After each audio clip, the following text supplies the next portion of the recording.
Boom, and we're live with Joey Diaz and TJ English. Joey turned me on to you a long time ago, Mr. English. He gave me a copy of the Westies, right? Yeah, what year was that? 98, 99. A long time ago he gave me that book. Yeah. It's fantastic. Really fascinating stuff. Yeah. First book I published. Was it really? The Westies, yeah, 1990. How'd you guys find out of each other? He wrote a book. A friend of mine turned me on to a book named Havana Nocturne. That was a small book, a fascinating read, and I was just blown away by him. And I went to a party one night, and there was a literary agent there, and I go, "Do you fucking guys read Havana Nocturne?" They go, "We optioned it." And I was like, "That's fucking in. That's going to be a great book." With just it broke down the how Fidel took over it from 3 different cities, how it was going down in 3 different categories. And then I heard that he was writing a book about West New York and Union City Cubans, where I grew up. And I emailed him, and I told him who I was, that my mother had a bar, and I grew up in that shit. And he hit me back, and we became friends. He came to a show, and... Yeah, Joey reached out to me, unfortunately, when I was just about finishing this book. So I had done most of the work, and it was down on paper. But it was a trip. It was like he was like a character who walked out of the book. And I wished I'd met him earlier, because I hadn't met too many characters like him. Union City's an amazing place. I don't think people realize it. It's one of those little enclaves, happens to be Cuban. It's like a mafia neighborhood, but it was Cubans, not Italians. Or it was like Hell's Kitchen, which I wrote about in the Westies, which was an Irish neighborhood. Very intense neighborhood. High premium on loyalty. Young males running loyalty games on each other all the time from the age of 6. Am I How right? so? What do you mean? How far you'll go? Turn the sucker up. How far will you go for me? What are you willing to do for me? In the case of Hell's Kitchen in the Westies, it was cut up bodies. It was not only would you kill somebody for me, but will you make the body disappear? And they tested each other with the cutting up of the bodies. In Union City, a lot of it was political. Some of it was political. How anti-Fidel are you? How badly do you want to kill, Fidel and help us reclaim our lost homeland? That was kind of behind a lot of things. It wasn't spoken about a lot, but it was sort of the hidden motivation. Westies was a really fantastic book. Like you went deep into that whole sort of sub-scene. It's a very interesting crime-infested area. Well, what I try to do with these books is to tell the macro story, the larger historical, socio-political story, and then get intimate and tell the interpersonal stories between the characters that actually live the story. That's a challenge. You got to find people who are willing to talk to you and share information with you that they've kept quiet probably most of their lives. And then you get at the interpersonal stuff, because these stories really are just human beings caught up in something that's bigger than them. And how long, when you're writing a book like The Corporation, which is your new book, or Westies, or any of your books, how much time do you spend doing the research, and how much time do you spend actually writing the book? It takes about 3 years to do these books on average, and 2 of those years is research, probably. Wow. Yeah, a lot of research. So do you bring this to the book company, the publisher, and you say, hey, this is what I want to write a book about? You do a proposal, and I do very, very detailed proposals. For The Corporation, I did a proposal that was 125 pages long, and it's a chapter-by-chapter breakdown. It's almost like a condensed version of the book. And you get more money from a publisher that way as an advance, because you're showing them the whole thing practically. They can see the finished product almost. And also, the movie interest. There was movie interest in this one, The Corporation, based on that proposal. Interesting. Yeah, it was optioned based on that proposal before I even started writing the book. Really? Yeah. So what is The Corporation about? The Corporation is the story of a Cuban-American organized crime organization that began in the mid-1960s and existed all the way to the end of the century. And it was led by this mobster named Jose Miguel Battle, who was kind of a legendary figure in Cuban-American circles because he was a hero from the Bay of Pigs invasion, the attempt to reclaim Cuba, take back Cuba, the invasion, 1961, which was a disaster for everyone involved. Battle wound up in prison along with the rest of the brigade. And when he got out and came back to the U.S., he was determined to get Castro and take back Cuba. So he set up this criminal thing, and it was based on one racket primarily, bolita, the number, the lottery, the illegal lottery. Before the lottery was legal, it was illegal, and it was controlled by organized crime, and it was a huge moneymaker, big moneymaker for the mob going back to the 1920s. Everyone bets the number. Little old ladies bet the number, priests, cops. You know, you can bet a nickel, you can bet a dime, you can bet $10,000. Hugely profitable for whoever controls and organizes it. Well, the Cubans controlled and organized it on the eastern coast of the United States, from New Jersey and New York all the way down to Miami. And the guy who controlled it was Battle, and he became legendary based on that. They controlled the whole number system? Because I know there's a lot of Italians that were involved in that as well, right? They went to the mafia. One of the first things Battle did, Battle had been a cop, a vice cop in Havana in the 1950s. During before the turnover. Yeah, during the era when the mob, Joey was talking about Havana Nocturne. That's what that book was about, the era of the mob in Havana in the 50s, Meyer Lansky, Santo Trafficante, and how they controlled that until Castro came along and spoiled the party. And the revolution happened, and they got chased out of there. Battle had been a vice cop in Havana during those years, and he knew all those high-ranking mobsters. And in fact, he was a bagman who delivered money from the skim at the casinos in Havana to the presidential palace. So Battle knew how the world went round, and he made those connections. And when he finally gets to the U.S. and wants to start his own thing, first thing he does is go to Santo Trafficante and says, can you make the proper introductions for me? Trafficante introduces him to Fat Tony Salerno in New York City, who controls the numbers racket for all 5 families.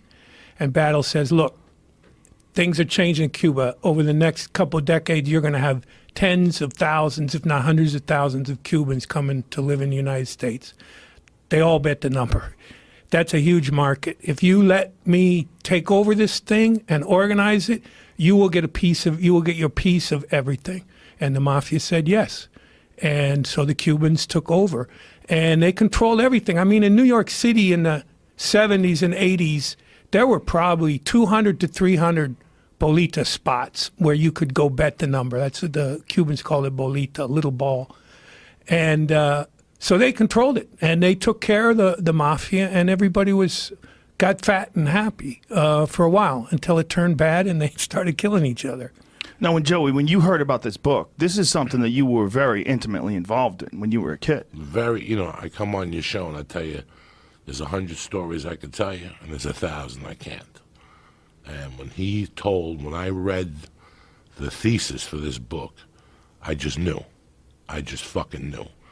I grew up in numbers. When I went to Catholic school on Saturdays, when I came home on Fridays, on Saturdays at the age of 8, I was sent to different locations in the city, the Bronx, Brooklyn, and I would make $50 going to run errands, running numbers. Go tell this guy the first number of the day is 2, So I grew up in it. I grew up in a house where the bookie would call my mother by 3 o'clock and go, what's the numbers for the day? And my mother would give him a fucking laundry list, And it's very interesting. In this book, he also covers the mysticism of the number. So if I'm at your house and your daughter walks in with a hockey shirt and her number's 13, I'll look at you and go, Joe, give me a number from 0 to 9. 5. And I pick up the phone and I bet 513. If I look out my window and the cop car is 506, I put $5 on 506.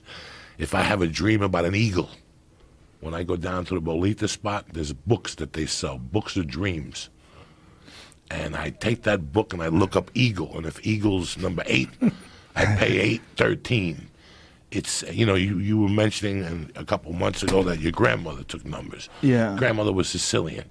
Sicilian people have the same, every day they live, today's the day.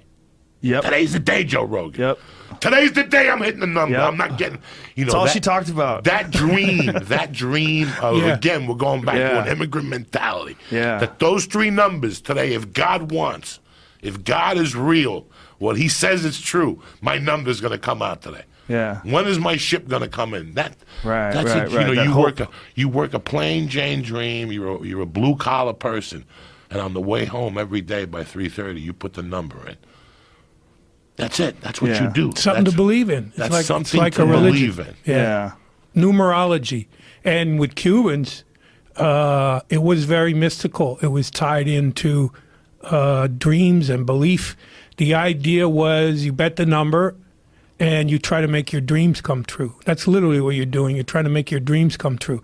And the bolita guys, the boliteros, the ones who control it, they're the dream makers. They're the guys who are making it possible for your dreams to come true. So they had tremendous stature in the community. They're a dream solver. So you work TJ's Jose Battle, and you're an independent bookie. Your job is to sit at a Brindley Lounge in West New York from 10 to 3 drinking, and all day long people come in and go, Joe, give me $5.17, $3. Give me $3.03, $1. At 3 o'clock, 3:30, a number comes out. If that number wins, if I give you 500, you get 3,000 from Battle. You give me 2,500, so you make 500 off the top, and then I tip you. The thing that Battle did was he didn't take 10 points. He let you run your independent action unless you called it into him. You know, it's very... You ever watch the movie... what's the movie with Mickey Rourke and the Chinese people? Year of the Dragon. Yeah, great fucking movie. Great movie when he says, you know, for years the Chinese were bringing in the heroin and they were selling it to the Italians.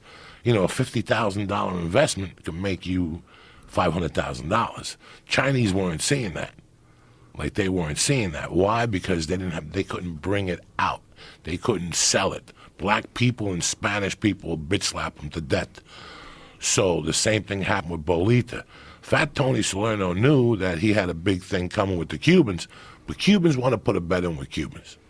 Yeah. Do you understand me? Yeah. Italians, they want to put a bet in with Italians. Right. Puerto Ricans, they want to put a bet in with a Puerto Rican. Isn't that a big thing that was with the numbers? It was that it was a community thing. It's a as well. community Because thing. everybody so. would talk about the numbers. Yes. It wouldn't be like the lottery is some sort of a government-funded thing, and it seems like it's got a lot of red tape and official, and there's no wiggle room. The numbers seem to be closer to like the community, Especially with Latinos. Yeah, it was in some ways the core of the community. The number of spots where everybody would hang out. You'd go to hear the neighborhood La Bola en la Calle, the gossip in the streets. You'd go there to hear the neighborhood gossip. It was it was never meant to be violent. Back in Cuba, Bolita was not violent. It was illegal, but it wasn't violent. And it turned very violent in the United States. The corporation became so profitable. I mean, we're talking about millions of dollars on a monthly basis, billions of dollars over the course of the life of this organization, billions of dollars. More than they could. The hardest thing they had was what to do with the money. I mean, they would literally strap money to people as money couriers to try to get it out of the country, to get it into offshore bank accounts and launder the money. They had more money than they knew. It was a license to print money. It was hugely profitable. That's what made it violent. Then you started having gangsters vying for territorial disputes. Greed took over, and it got very ugly. Now, is this between Cubans? Between the Cubans and the Italians. See, this guy Battle was very charismatic leader with some great leadership qualities. He'd been a hero in the Bay of Pigs invasion. He saved some guys' lives. When I first heard that story, I said, I got to verify that. Maybe this is just a story a guy told about himself to burnish his legend. So I found the guys that he saved, and I found the guys, 2 brothers who went with him to save the guys that he saved. And I went to Cuba, to the Bay of Pigs, to the exact location where he saved these guys to verify this story, and it was absolutely true. He, in an act of incredible heroism, he saved the life of a number of his platoon members. And so that was his reputation from then on. He was revered in the community. He was a hero. And people defended him, even when it turned ugly and he became a ruthless boss who was killing people left and right, he had his defenders because of his legend as a hero in the community. And so the power that he had, but he also had this, Joey and I were talking about this, Cubans have this, Latinos have this, everybody has it, but Cubans have it, desire for revenge. This guy, you know, the Bay of Pigs invasion was an attempt at revenge, to get revenge against Castro, and they were humiliated by that process. And a lot of the guys from that generation had an unfinished agenda for revenge. So if you wronged this guy Battle in any way, he was going to get you, even if it took years and years of calculation. I mean, there's stories in the book about this one guy who killed his brother named Palulu. It took 9 years and 12 attempts before they finally killed this guy Palulu. They shot him in his hospital. He was in the hospital. They shot him, had an assassin dress up as a male nurse and go into the hospital and shoot him between the eyes. Because there had been so many failed attempts. They weren't going to fail this time. And Battle took 12 years. I mean, took 9 years. Did they catch the assassin? No, never caught him. Really? No Just way. Bang, disappeared in out the of wind. I believe the assassin got killed later because he was talking about it, having done it, and so Battle had him killed. Wow. Yeah. So the revenge motive, kind of drove Battle off the deep end, and somewhere along the line he broke bad, so to speak. I mean, I don't know if he was ever good and had to break bad, but he started doing internal killings that really had nothing to do about business. They were all about revenge. Well, this is a theme that happens a lot with organized crime people, right? It's like they just get a taste of killing people, and it becomes easier and easier, and then that was the thing about Murder Machine, right? About Roy DeMeo. Right. Yeah. You just was killing people over anything to it. After a while. That's another book you gave me. Yeah, Murder Machine. I was reading all those books on the road. Yeah. Because I was auditioning for so many Italian roles, and I never really knew the history of it. So I was just trying to read all those books just so when I went in, I had an idea of what these characters and who they were. I saw them growing up. I saw these guys, growing up. I just didn't. The interesting thing about this book was, talking to the Bay of Pigs, is that they knew that they were coming. Like Fidel knew he was coming. Yeah. He put barbed wire or something in his coral. The soldiers all slashed their feet as they were landing. There was 4 battalions. I think in 250. Well, men. you know what happened when they landed? What happened? There were Klieg lights set up on the beach. Yeah, they knew when they were landed. It was a scam. They flipped the lights on and it lit it up like a movie set. Right when these guys landed, Jesus, they got slaughtered. And they felt they'd been betrayed by Kennedy. Yeah, that there was supposed to be air cover, and the air cover never came. Why was that? Because Kennedy always had this operation was started by the Eisenhower administration and the CIA. It was a CIA operation. Kennedy inherited it, and he always had mixed feelings about it. I mean, it was illegal. It was an illegal, secret, covert operation, an attempt to overthrow a government. It would have been seen as an illegal act in the eyes of the world to do it. So Kennedy was trying to do it so it could be done in such a way that it could never blow back on his administration. And so he withheld air cover at a crucial point in that war. It lasted 3 days, and they got slaughtered, and they got imprisoned, and they had a lot of resentment towards Kennedy. I mean, I go into the book a little bit about the Kennedy assassination and the belief that a handful of those Cubans may have been involved in the Kennedy assassination along with the Italians, with the mob, because they were working hand in hand with the CIA. Yeah, that was one of the leading conspiracies outside of the CIA killing him.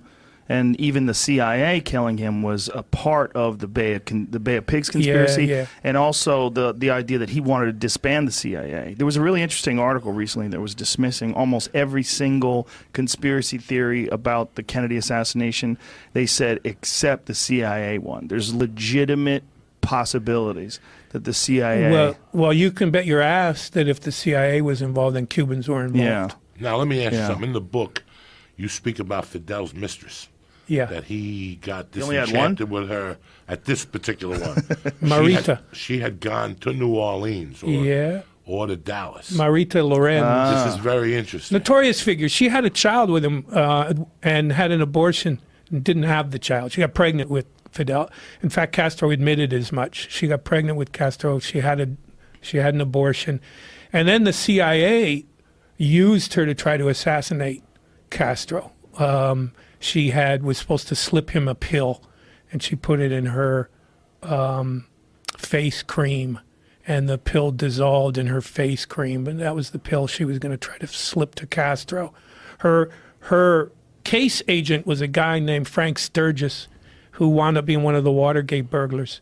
See, the thing about Bay of Pigs and the Cubans, the Bay of Pigs invasion is the key to understanding the whole latter part of the 20th century politics in the United States, the Cold War, because the alliance between the CIA and the Cubans rears its head constantly throughout the latter part of the 20th century. The Watergate burglary, 5 out of 7 of the burglars were Cubans, Bay of Pigs veterans. Really? They had been recruited by a guy named E. Howard Hunt, CIA agent who was one of the orchestrators of the Bay of Pigs invasion. Was also one of the people that on his deathbed said that he was involved in the assassination of Kennedy. Yes. So the CIA would come to these Cuban exiles, the militant exiles, and they'd say, go do this operation, go do this burglary at the Watergate, and then we go get Fidel.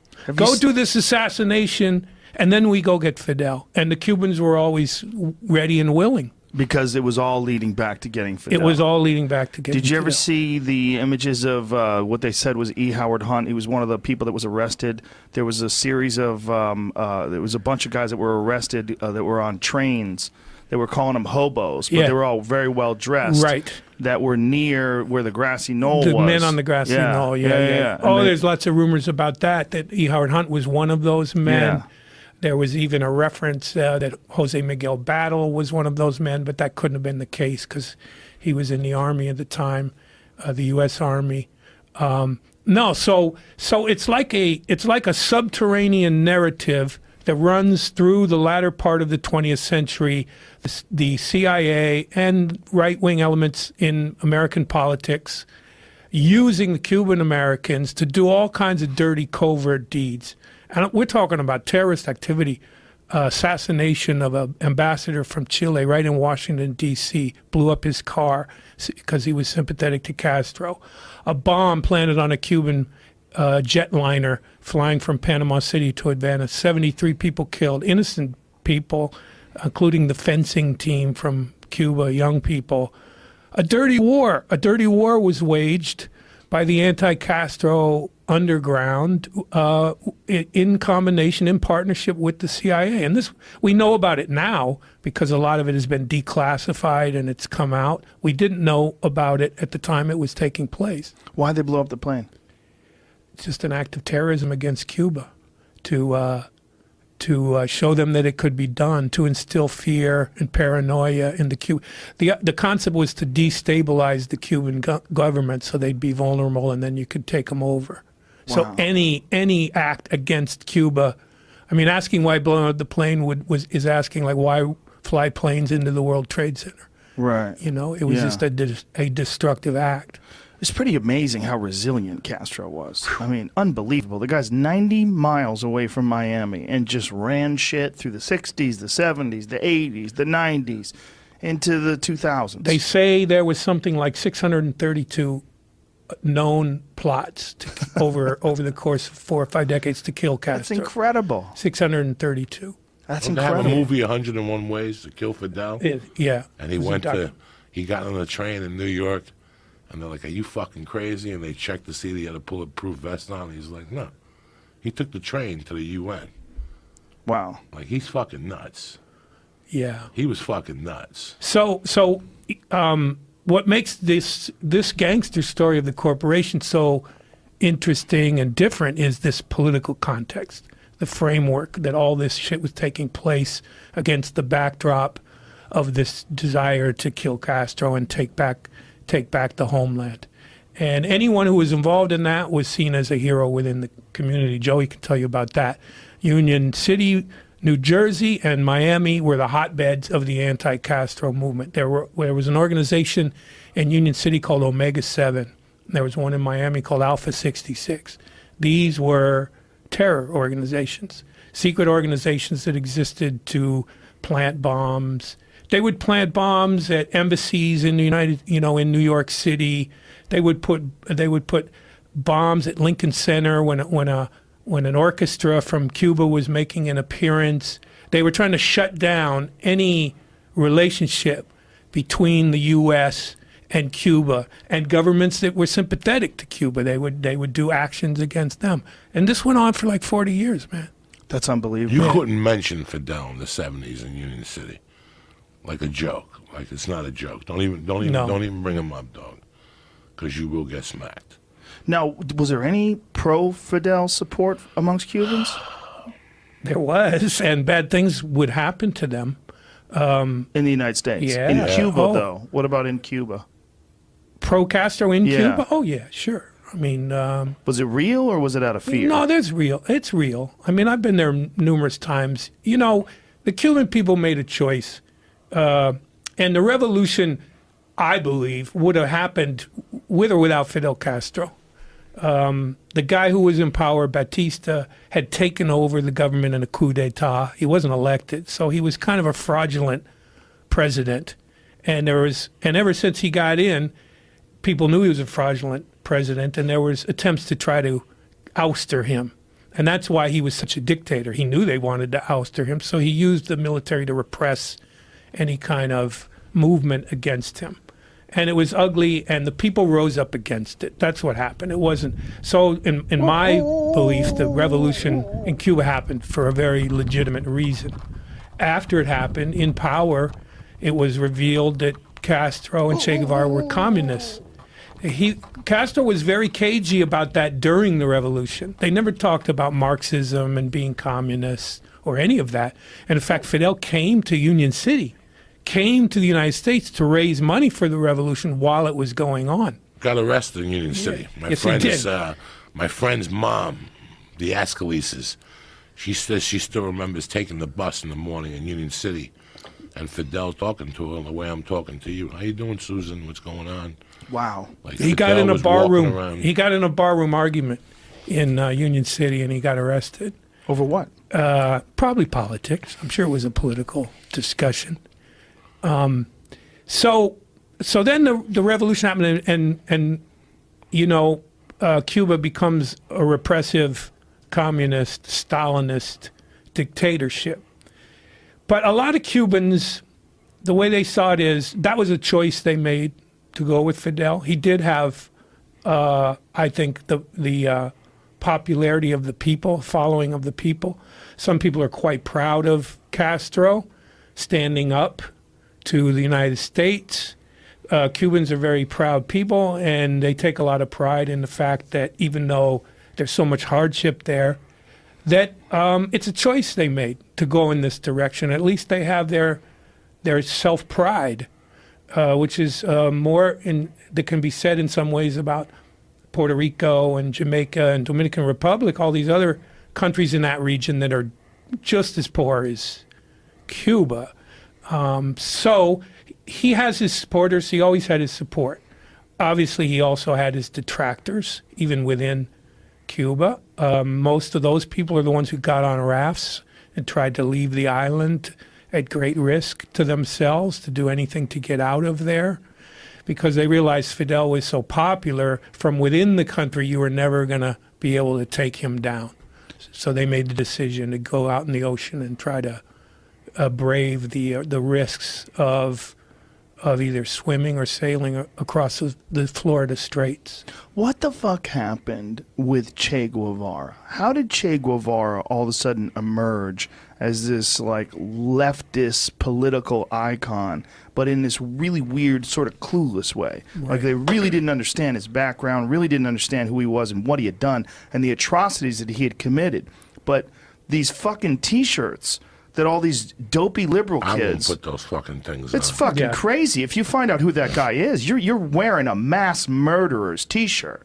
Like, he was a fucking ruthless cunt. And these people were wearing this shirt as if he symbolizes like liberty or freedom from a oppressive government or something like that. But it was a long period of time where you didn't have any Che Guevara. There was no discussion of it. And that it seemed like somewhere in the 2000s it picked up. Am I right about that? Something like that, yeah. Let me tell you something. It was so personal for a while. Like, I have Argentinian friends. But in the 70s, there was a rift between Argentinians and Cubans. Like, that's how personal the Cubans Che is took. Argentinian. Yeah. Che is Argentinian. Right. Like, there was a rift. Like, Because of him. Because of him. Like, Wow. Cubans, the fuck out of here. Really? Talking that, the fuck out What of is here. it? What is that? Is it You the know, way Castellano, they talk. How do they talk? They talk, "Di las cosas de la vida." They do it the list. Como They estás? took to the list. Oh, yeah, people like from Ibiza. Spain. Like Spain. Yeah. And What? Cubans would go Yeah. off in Union City if you were Argentinian. Really? That's how deep the hatred ran. Cuban Spanish. How did the lisp thing? Where'd that come from? From Eso Spain. viene de España. It's from So Spain. why did Las it in cosas de Spain? España. Why? I don't know. Why? It's just a regional thing. And they're the number ones on the top. Like, if a Cuban look at Cubans is considered that we're the Jews of the Caribbean, but Spain has one over on us. Like, people like my father's family was from Spain, and I went there one time and never went back. Really? Did one time to meet my grandmother and never went back Why? because she was talking shit. At 5, you ain't gonna talk to me that shit about my mother. Mi hijo estaba bien hasta conoció a tu madre. See, Spain is the colonial power. Is the colonial and power. Often Spaniards look down on the Cubans And Mexicans, I'm sure, as well, right? So I went over there one time. My mom took me to meet my grandmother, and like 10 minutes in, I go, "Call my mother, you fucking cunt." And my mother came over and goes, "What happened?" I go, "This fucking bitch is talking about you and You were shit." 5? I was about 5. My mother cursed her out. Oh, And that's that was the end of hilarious. my relationship. She was like your father's going to be a debt, because she was from Camagüey. So that shit didn't stink. Oh, okay. And my mom was a peasant from Havana. So she was like, my son had big dreams until he met your that animal. You know, and I'm like, fuck you, you fucking hag. Like, she made my mother move in with her in Cuba and learn how to cook the dishes. See, Spaniards For would my be father. offended just by the way Cubans speak Spanish. Yes. Like, Really? Like, a lot of people tortured me when I did the yo thing. I don't speak Cuban Spanish. I speak Acerecoa. I speak the Spanish of the streets. Right. That Spanish I picked up in Union City, that's street Well, Spanish. let me stop right there. Molina, una monja. Anybody that gave you a hard time about translating, this is what I always tell people.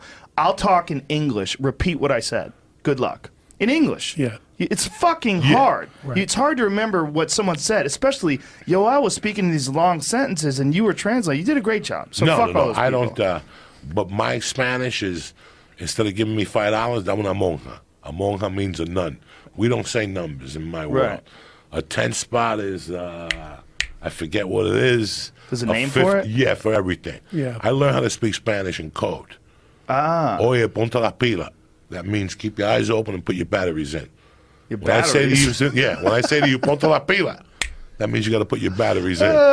So I learned that street. Is this a Bergen County street thing? No. This is Hudson County. It's the Hudson County. Cubans. I said it Yeah, is but- a word from Abacoa. Yeah, but Monina is are we a- talking Cubans in the U.S. or Like when I talk Cuban to a Cubans? Cuban person, like when I talk to my sister on the phone, I have no idea what she's saying.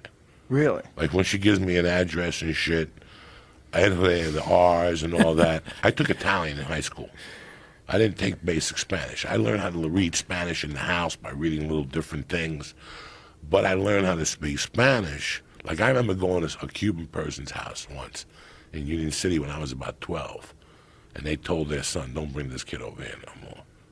He's a street fucking speck. He's, I was a street speck. I learned hacer que bolón, que está pasando. I didn't learn that traditional Spanish. My Spanish is a lot of hand signals. Oye, vacila tipo. yeah. That means watch him. Watch him and don't fucking not watch him. It's a lot of street shit. You know, like I was never allowed to walk home the same way.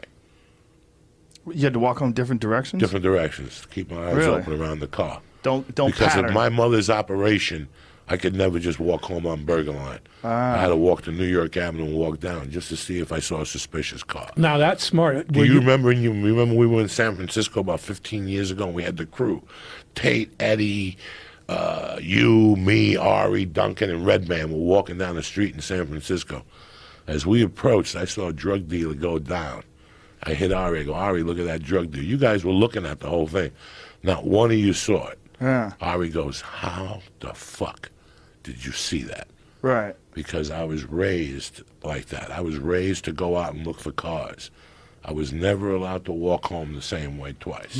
Yeah. Because of the Now- Bolita business. Now let me ask you about that, because is this an instinct you learned on your own, or were you actually trained? When I became a numbers runner as a child, I was always, my mom would when I was a kid and I came from Cuba, my mother put a big gold chain on me. You know why? Because she dared you to take it off my mother wanted you to take that chain, so I would have to fight. Really? Yeah. So I remember one time Mr. Softy came, and he looked at my gold thing, and my mother yelled from the window, "Don't let him touch your fucking chain." Yesterday I went to Glendale, and my daughter was throwing hoops, a red hoop. And she was chasing them, all four of them, by herself. She's an only child. So there was other kids there. And the red hoop fell through the thing, and some 6-year-old took it from her. And my daughter went to put her head down. I go, oh, yeah, go take it back. Go take it back. And she just looked at me.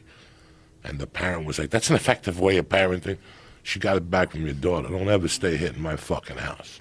Wait a minute. The mom of the kid that took it was giving you shit? Oh, yeah, because this is today's America. My America, we don't come home hit. What did the mom want you to do? The mom and the dad, two Glendale fucking Gentiles.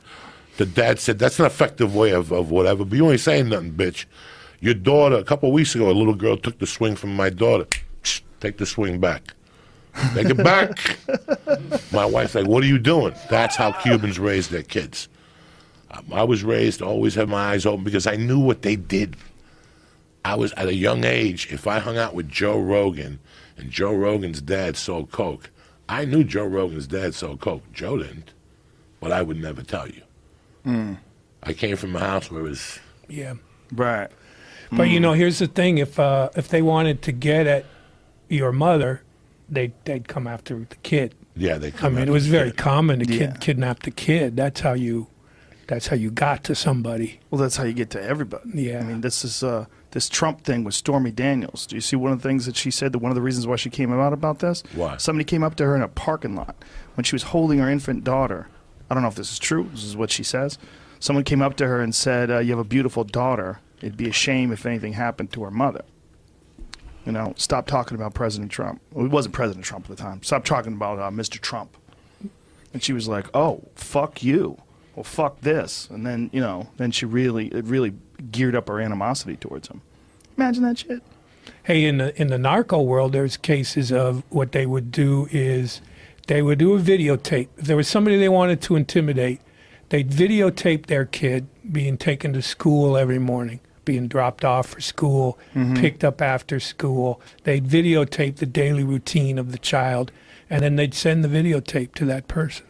And I'd say, That's all you need to do. I know where your kid is every minute of the day. Do what we tell you to do. They didn't fuck with me, though. I was never fucked with. Yeah. I was never really... no, I was never fucked with. I was just raised to understand what they were doing. That there's consequences. And I wasn't allowed to repeat it. So when I would come to you and you would be talking about whatever, even if I knew you were wrong, I would never correct you. So that's how I was raised. I would never correct you, even if I knew you were talking shit, because how do you know? How do I know? Right. I was just at the fucking bar and they were talking about it. That's how the fuck I know. Right. Yeah. My mom didn't hide nothing from me growing up. That's good and bad. That had good things for me, but a lot of bad things for me. You know, one of the things that he touched upon in this book was not only about Jose Battle, but the political corruption that came with it. In my 20 years, have I ever talked to you about politics? Don't I ever? I wouldn't listen to politics if you paid me, because it's all bullshit. I saw it in a micro level. You know, when you're president, who do you get donations from? Big farm, guns, whatever. When you're a small mayor, who do you get your donations from? The pharmacy, the pizza place, the numbers. So I came from a society where those numbers were controlling everything in North Bergen, Union City, and West New York. And remember, that shit's a felony in Jersey, but it's a misdemeanor in New York. Really?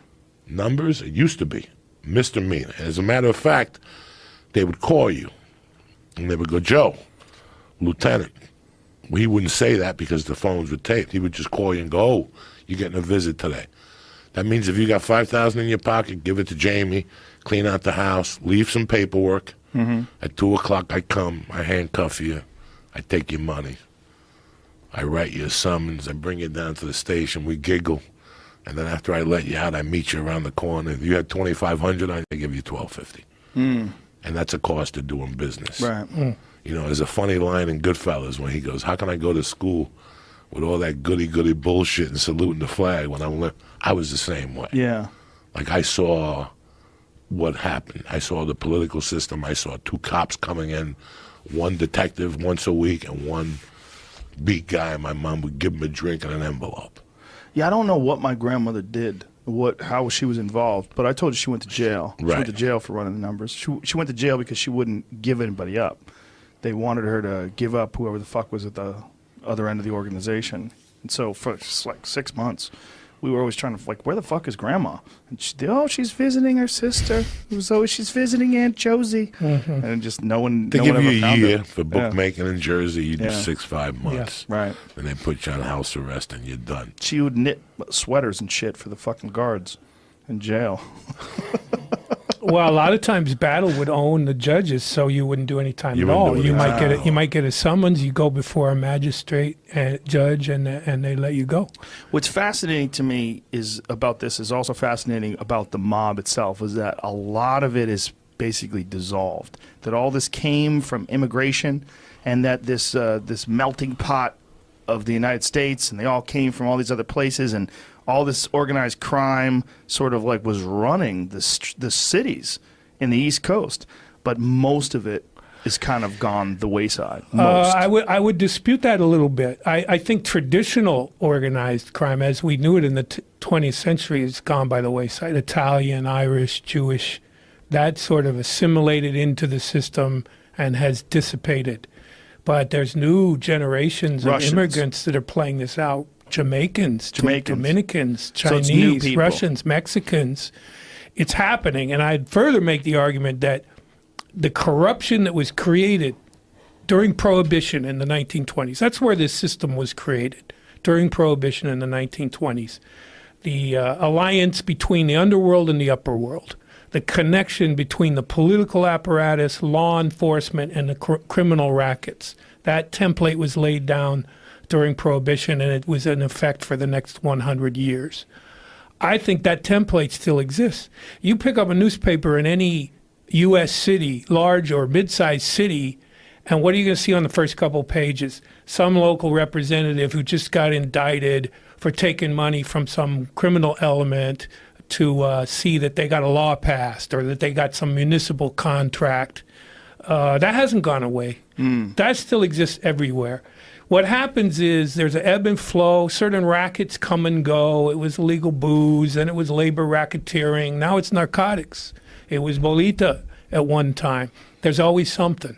You know, as long as there's commerce being done on a large scale, there's always room for corruption. As long as there's things that are illegal where there's a market for it. Yes, like marijuana. I mean, that's the big argument. Yeah. Right. The big argument about marijuana laws in the United States is if they made it legal, it would severely limit the power that the cartel in Mexico has and cut all that violence out. Right. Basically the same shit that was going on with Al Capone and everything during the liquor, the time when liquor was illegal. Yeah, because the criminal rackets feed the system. Human beings are, it's flawed human beings at every level of the system. Dirty cops, cops on the take.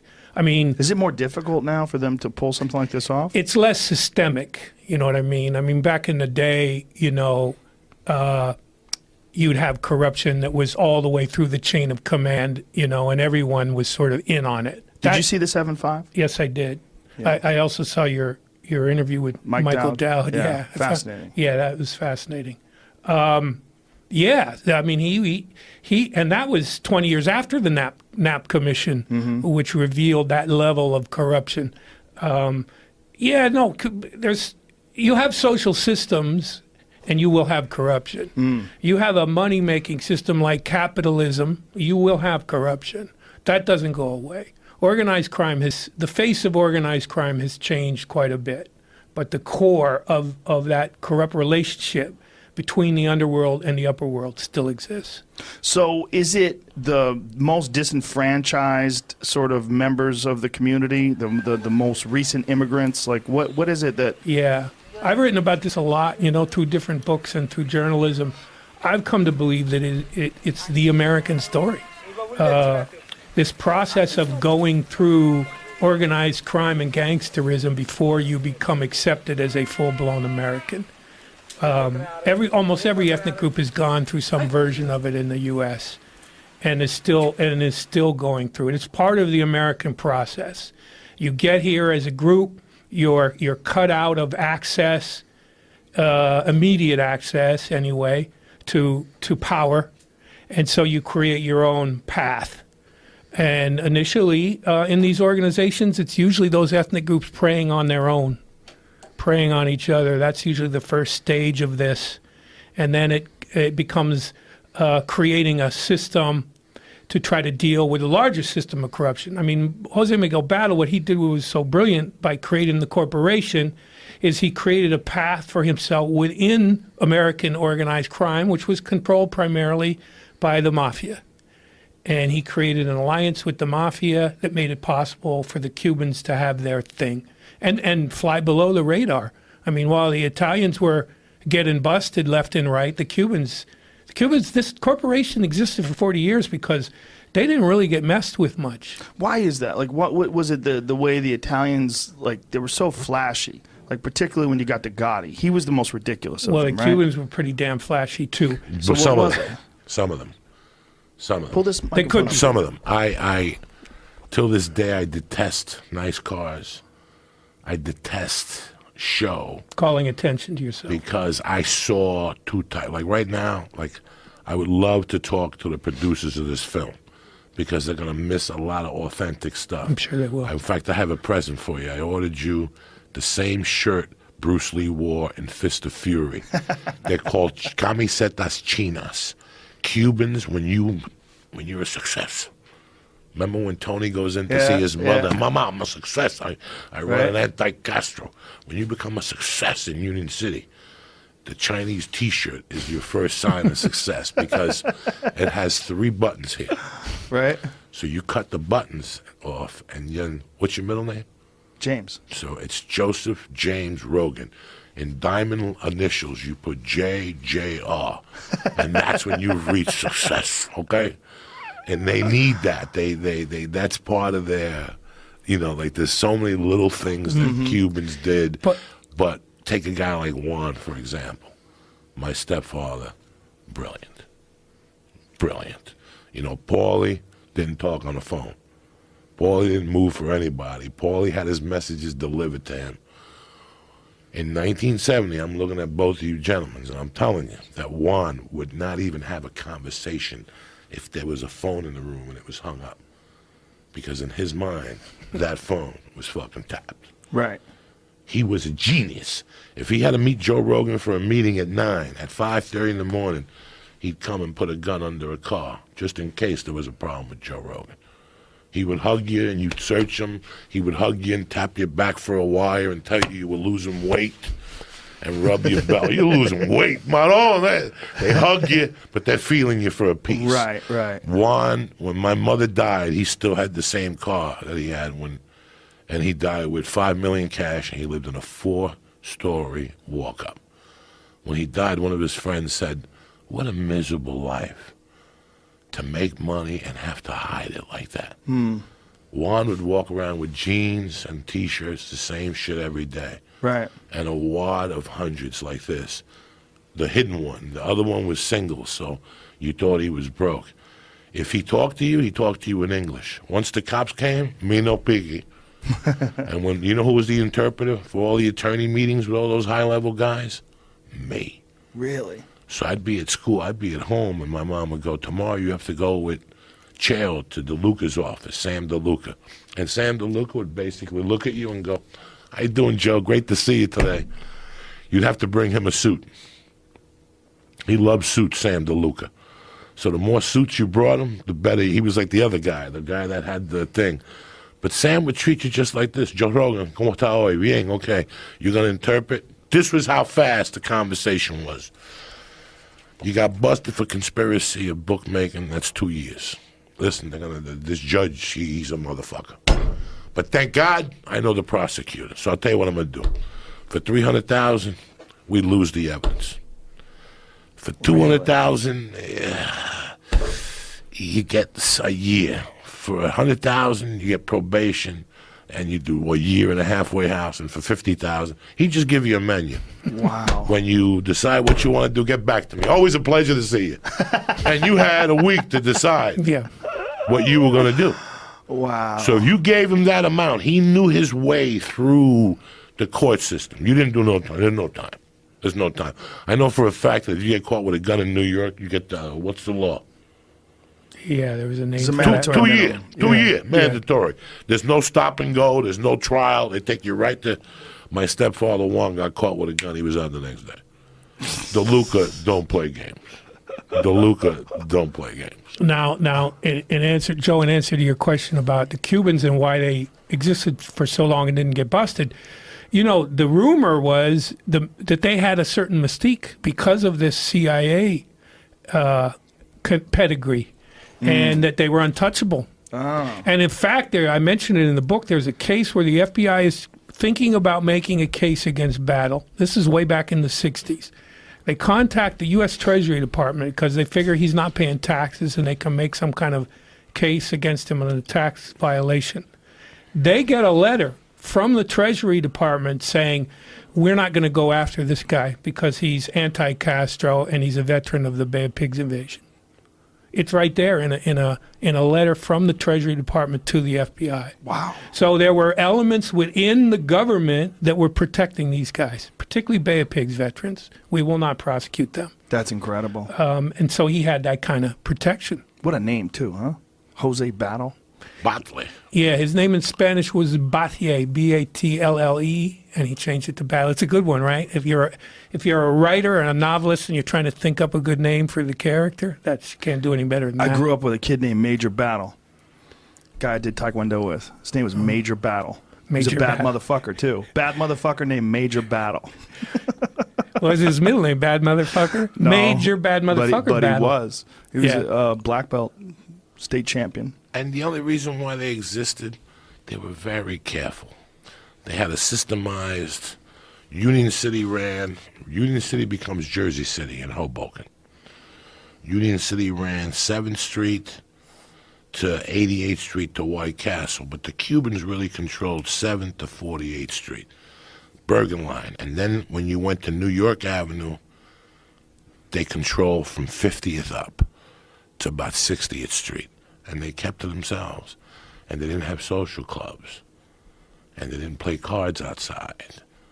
And if you went into the bar, they were all dressed very moderately. Before them were bookies. And they only stayed there till 3 o'clock because that's when the number goes in. So you have from 9 in the morning to 3 to play that number. But there's also a thing called a singular number, which the odds are a little less. That starts at about 12. So I'll see you at 12 and go, ¿qué fue el número?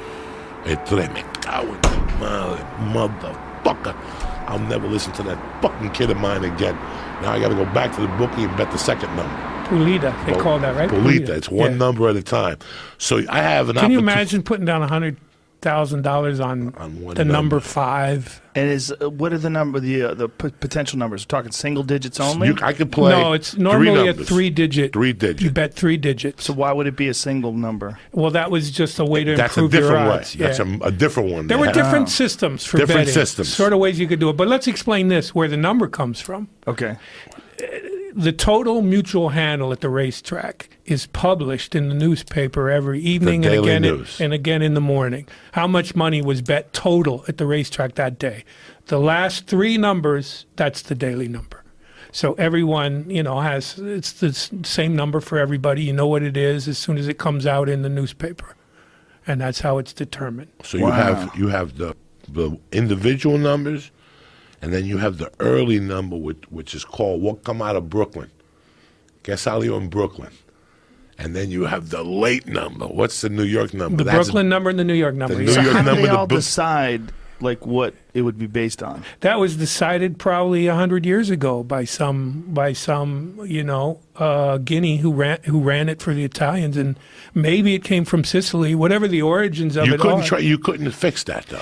How can you not- it's It's gambling. unfixable. It's How could you not gambling. fix it? You It's can't ga- fix it Why is that? because it's I don't know what the track is going to make. Yeah, that how do you fucking fix day. that? Right. How would you How fix do you that? fix the last three numbers? It's Now, unfixable. check this out. Certain organizations, like the corporation, part of the reason people wanted to bet with them and like to bet with them is they would have somebody at the racetrack, so the minute that number was posted, they'd know the number. So you'd get you didn't have to wait You around have to for wait the for the newspaper. newspaper or Yeah. call sports.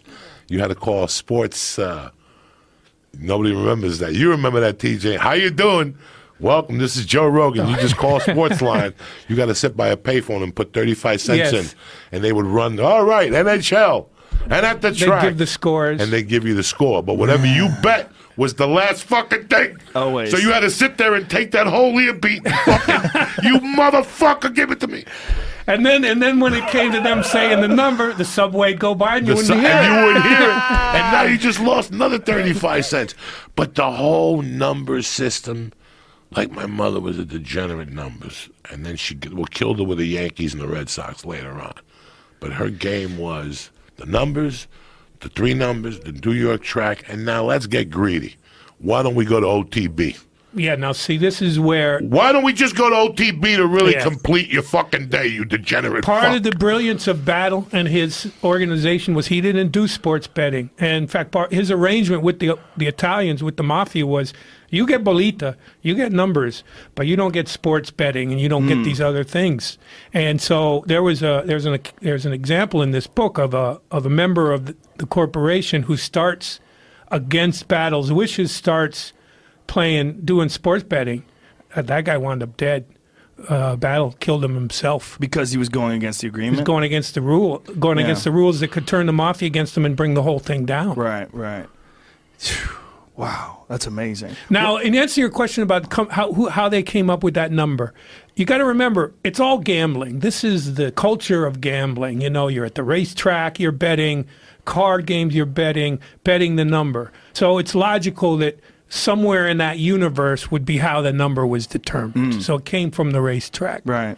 And then you also have the Puerto Rican lottery, and that comes in paperwork. Yeah. It's different? That's completely different. Paperwork. Paperwork. So you buy paperwork. That comes lottery tickets.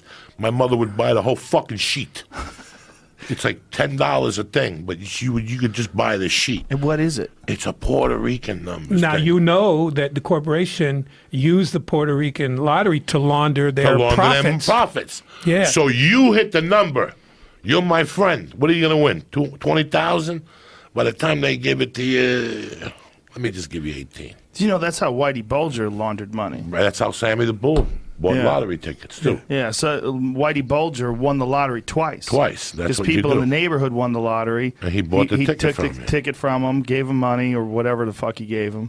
Check this one out. Today's paper, front page of USA Today.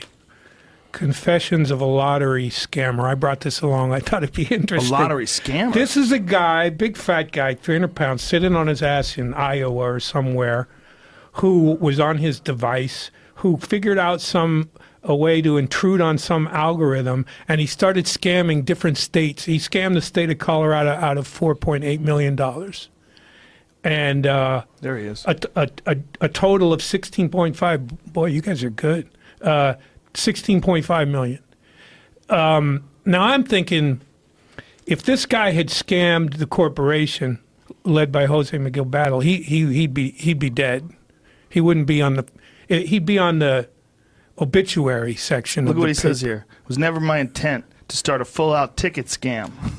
Yeah, yeah. He sentenced up to 25 years in prison. You could not scam organized crime in this way. Well, how do you scam lottery? Like, you figure out how the number is determined, and then you're able to play with it.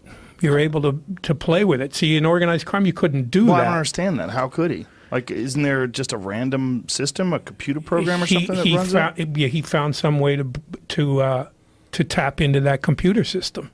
To tap into it, you mean to hack into it? Hack into it and alter the number. Oh. Yeah. Wow. That's crazy. Wow, that is crazy. Yeah. What is fascinating to me is that what you were talking about earlier, what we're talking about like that it gave them an opportunity for hope. And that it was a part of the community. Oh, yeah. We're missing that in the West Coast. The West Coast, like off-track betting, there's no fucking off-track betting here. There's a few weirdos that go to the Hollywood Park, but that's gone now. You know, I mean, there's nothing here. Well, the West Coast never had this. There's nothing. Yeah. There's nothing like seeing that. Like, I saw that, and I saw what goes with it, and it may sound ooky spooky to most people, but it's not ooky spooky to people who are really, really Sicilian and people who are very Cuban. When you're Sicilian in that culture, there's women that you go to and they tell you things. They're witches. They're Sicilian witches. Whatever the fuck you want to. In Sleepers, remember he goes, bring the eyeballs to this lady. What's Sleepers? Sleepers is a movie about 4 Irish kids. That later was bullshit, but kind of. I'm trying to remember that movie. It's about the 4 kids. De Niro plays a priest. Brad Pitt. Jackie Gleason's grandson. Yeah. Okay, there it is. Barry Levinson movie. And then they got the guy on Letterman, and he started backtracking like Steven Seagal about his CIA involvement. Oh, really? Yeah. They said Lorenzo Carcatera. Yeah. He later on became. He said it was a true story, and it was not a true story. It was based, but if you look at it, weren't 2 or 4 of those 2 kids supposed to grow up to be Westies? Yeah, but it wasn't. It's bullshit. It's bullshit. Yeah. Like the 2 out of the 4 of those guys. What were we talking about? We were talking about. Well, you were talking about they're witches. And he, in the Cuban world, it's the same thing. I want my kid to go to Catholic school. Right. If I play this fucking number today, this is gonna save me. We don't. When you're a comic, you have that hope. Tonight I'm going to go to the Improv. Jess Sussman's going to be there. Maybe, just maybe. But it's a ethnic hope that comes back from your country. It's hard to describe. You understand it because your grandmother was a fucking bookie. But if you talk to her on a daily basis about it and why she would play that particular number, like my mom played 517. Those were the last 3 numbers on my dad's gravestone. 604 was some other fucking hallucinogenic she had. If I go like this, and I go, you know what, you're looking good today. Here, go take a yardstick. Most Cubans look at it and go, give me $5 on 253 because it's the last 3 numbers of the 20 you fucking gave me. Now, is this still going on? Oh yeah, the numbers are still going on. Yeah, not as a 10-man office. When I was a kid, it was a 10-man office. Yeah. You were downstairs. You had a bodega. Me and you ran the bodega. There's 2 U's and yesterday's paper. All we're selling the Book of Dreams. And then you come in and you give me 604, 517. It comes on 3 sheets of paper with copy paper. So right away, I rip the top one. I give it to you. I keep the other one, and the other one goes upstairs to the department where now there's a big wall with 0 to 9 on the wall, and I park there. So Joe just came up and played 219. There's 2, and all of a sudden there's a list that goes down. I'm a board guy. I just work the board. I got 6 guys with phones yelling numbers on me. Oh, yeah, Rogan fucking just put $100 on that number. That motherfucker killed me last week. Fuck that. Send $50 of that to Miami because I could unload it to create the utopia. When I take a sports bet, I'm taking $500 on Pittsburgh. Pittsburgh's playing New England. I can't take $10,000 on Pittsburgh and $5,000 on New England. That's not called a utopia. I'm going to make money on the VIG, the 10 points from you losing. So if you bet $10,000 on somebody and you bet 5, I unload 5 to another bank somewhere across town. So this is how, and I mean, when I was a kid, my mother had a bank in the Bronx, and the guy that cooked was Black Mike. He was a Vietnam vet. And I was 5, and he would give me $10 to go get him blackberry brandy. Black Mike cooked Italian food that was so fucking good. It was 1970. Even if you hated black people, you ate his spaghetti. Even Italians came to eat his spaghetti. On Wednesdays, he cooked corned beef. On Wednesdays, he made Cuban food. They have an office, and every phone has a little tape recorder with a wire connected to the phone, so you can't call me and say you played 218. Yeah, it's recorded. I'll fucking bust your fucking head. Yeah, it's recorded. I'll play the tape for you. So every hour the tapes come around, and I those pick up get the destroyed. tapes. And those get destroyed the week after or that night after Everything's settled. But to see those offices in action when you're a kid, and I'm going to get cigarettes, and they give me a 10 to go get a $3 pack of cigarettes, so I keep 7. Now, did you ever see the money? What do you mean the money? Well, the money that was gathered? I saw how the money would be taken upstairs. Because that would be a separate location. That would be a separate location. Counting room. Now, there's also, they move locations every week. You also have to stay ahead of the cops. So every week you got a guy like Joe Rogan that just rents apartments for me. So every week we move locations. Yeah. So nobody ever gets It's amazing. comfortable with 3 months at one place, then with 3 months in another place, then with 3 months in another place. Because not only do you have to worry about cops, you got to worry about Jamie getting a little fucking cocky. Right. Jamie found out from Joe Diaz that they make $40,000 a day. Jamie's going to go get 2 guns. Go get the 2 guns and try to go up there and see what happens. Because they got 2 guys on the 3rd floor that just got 2 guns, waiting for idiots like you to come upstairs to the 4th floor. It was surreal. It was surreal. So in the mornings, my mom would go, "You want to go to school today? Or you want to go with Mama to the Mets and go, yeah, I got some fun?" I go, "I'm going with you." Because these bookies would all give me 20 Now- and $40. It's part of their good look. Now, check this out. At the end of the day, every day that this is going on, because betting is going on every day, 7 days a week, this system that Joey's talking about. So money's coming in, a lot of money's coming in. It goes to the counting rooms. So at the end of the day, you got a lot of money at like 200-300 different locations all around the New York area. What they would do is they have people whose responsibility it was to come around, collect the money. That money would go into a van, and that van would have a police escort as it left New York City, went through the tunnel, and in New Jersey, it was met by New Jersey police who picked it up and escorted it from there into the apartments or the houses in Union City where the money was kept. Crazy. Wow. So the cops got paid. So how can I tell you this at the age of 10? I knew this, but I could never tell you Right. because you wouldn't believe me. So I had to keep it to myself. Well, most of the kids wouldn't be able to shut the fuck up either No, because they I didn't grow wouldn't. up I in that wasn't culture. allowed to talk about nothing in my course, world. yeah. In my world, I didn't. Where were you Saturday? We played handball all day. I had to go to a play with my uncle. Well, I later was in on, the Bronx. you worked for a sports betting place too. Later on, as I got older, but when I got out of high school, I was such a loser that I went to 118th Street. The guy's name was Chair, Jose Torres and his son. I went to them like a man. They were around the block to this guy named Raleigh and Miguel, and they ran a complete different operation from the corporation. Raleigh's still around. If I had any balls left, I'd go put a bullet in Raleigh's head because Raleigh was tight with my mother. My mother helped get Raleigh started on 118th Street. When my mother died, he got tight with my stepfather, and when my stepfather died, he took that money and gave it to my stepfather's sister. That money belonged to me. So today, I'm still pissed off at Raleigh because when I was a kid, I saw Raleigh every fucking day.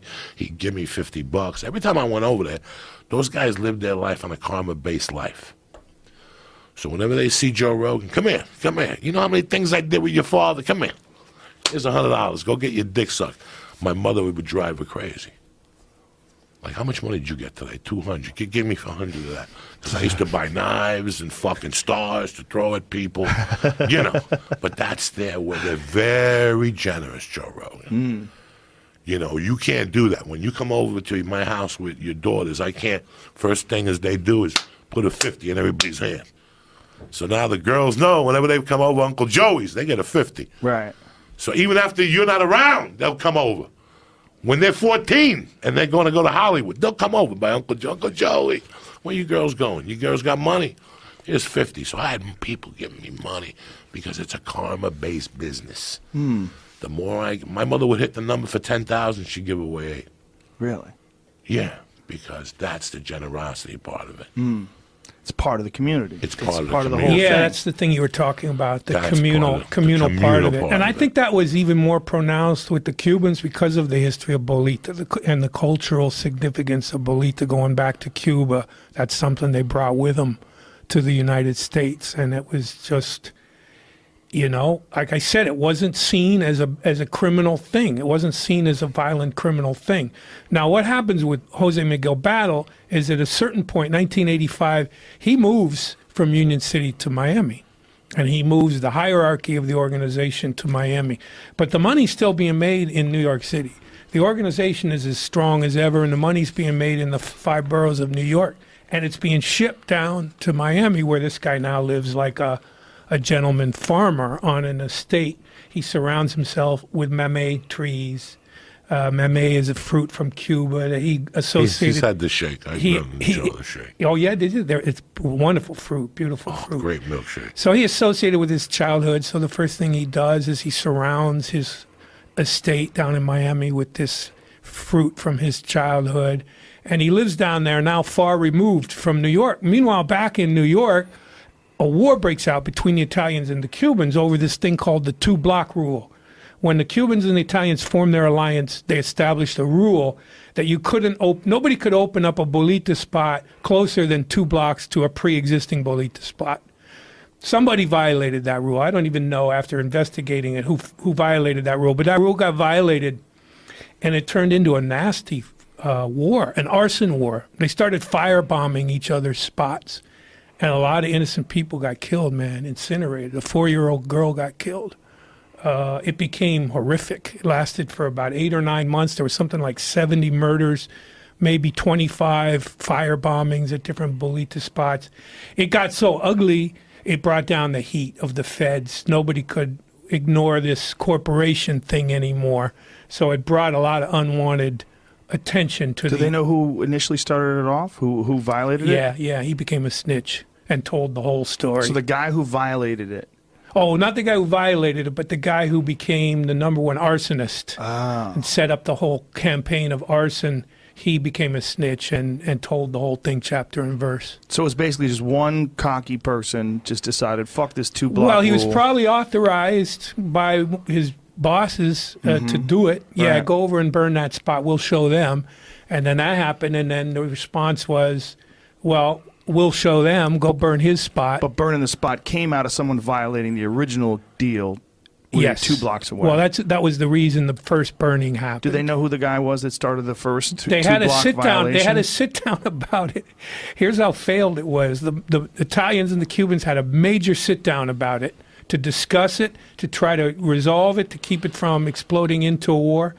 At that sit down, they didn't resolve anything. And after they came out of the restaurant where the sit down took place, a drive-by shooting occurred, and one of the Cubans got shot at the restaurant coming out of the sit down.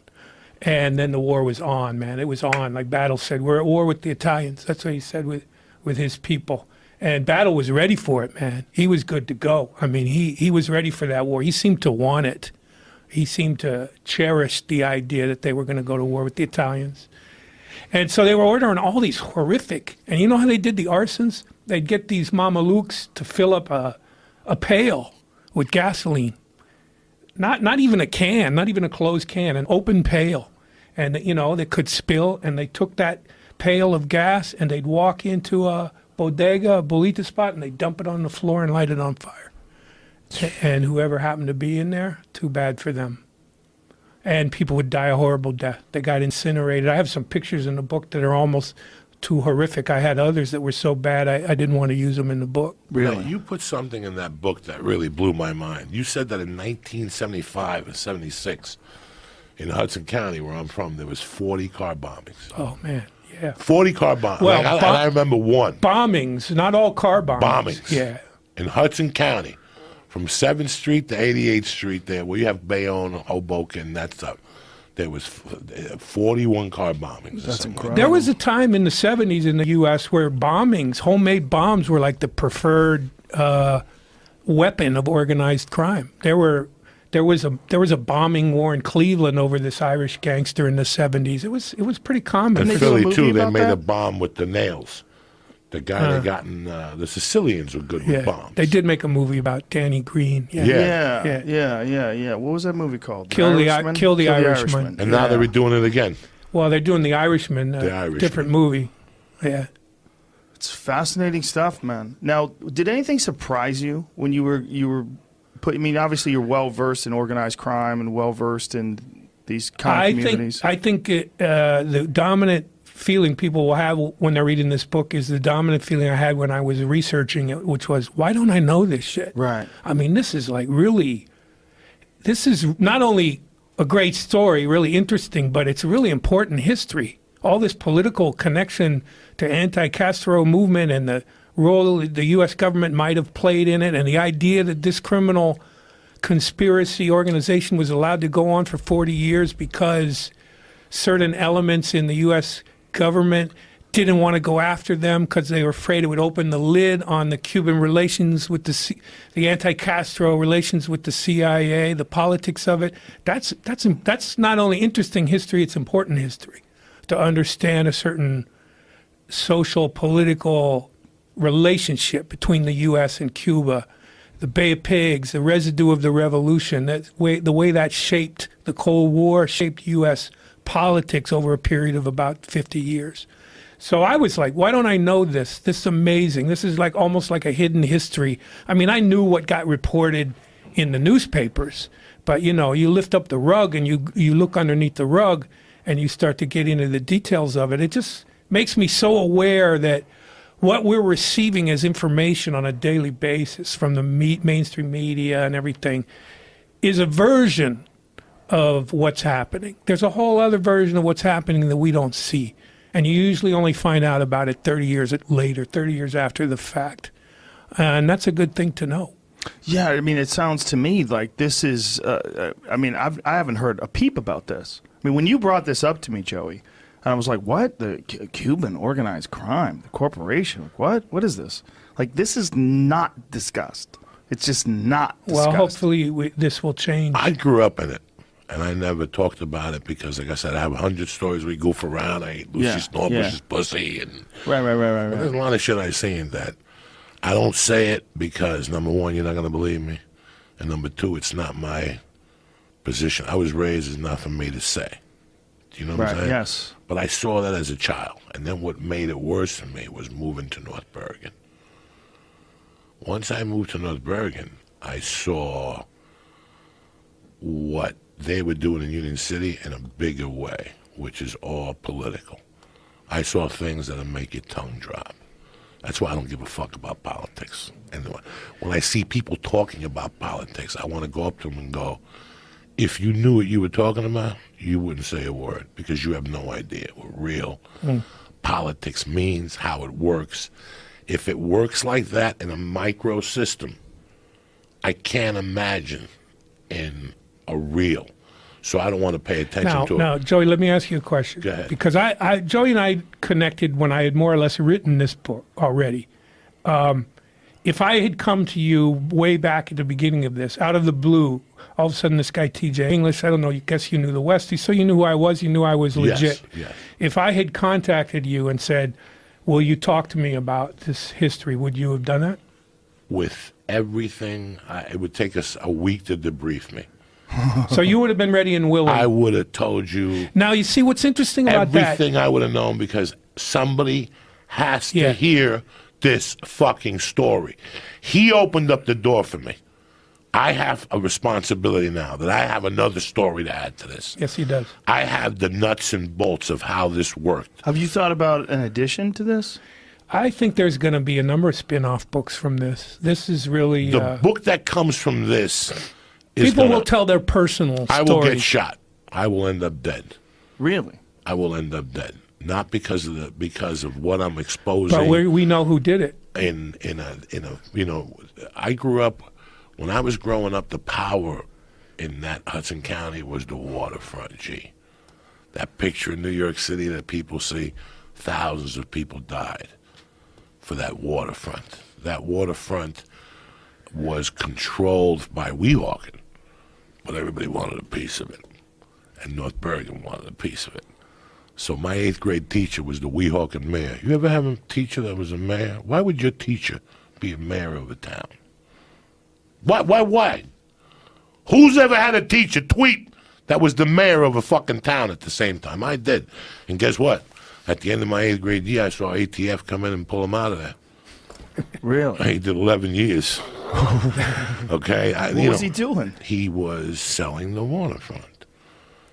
That they knew He was that was making money. deals. There's a particular family that I will not mention because I won't even make it to the 405. And they were buying that property up in the Lucchese. 60s. No. They were buying that property up in the 60s. They were posing as politicians. They chop up $30 million a month now between 4 of them. And then sell it. No. This is from all the property they own in Hudson County. They bought everything. Jersey City, Hoboken. But they make their profit selling it, no? No, they made their profit renting it. Oh, renting it. So Yeah. the 4 of them, the 4 brothers chop up $30 million. They go their own ways. Every month they chop up $30 million. So I saw it from North Bergen. When I tell you a story, it was about Carmine Balzano. He was a cop.